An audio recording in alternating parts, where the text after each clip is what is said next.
कर्जाच्या विळख्यातून सुटण्यासाठी एखाद्या व्यक्तीने स्वतःच्याच मृत्यूचा असा काही सिक्रेट स्क्रिप्टेड प्लॅन आखावा की खुद्द पोलीसही चक्रावून जावेत।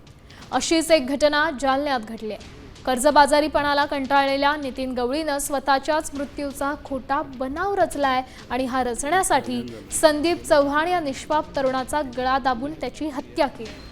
अपघाताचा देखावा करण्यासाठी मृतदेह कारमध्ये ठेवलाय, ती पेटवून दिली। जाफराबाद तालुक्यातील गोपी शिवारातील या घटनेचा छडा लावलाय। पोलिसांनी नितीन गवळी, अमित फुलारे आणि आकाश गवळी या तिघांना बेड्या ठोकल्या।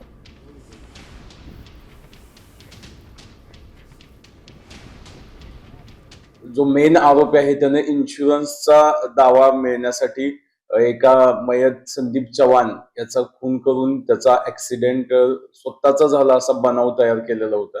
यामध्ये आम्ही त्या घटनेमधला जो तिन्ही आरोपी आहेत त्यांना ताब्यात अटक केलेली आहे आणि जो घटनास्थळावरून जो विशिष्ट असा जो पुरावा आहे तो पण जप्त केलेला आहे।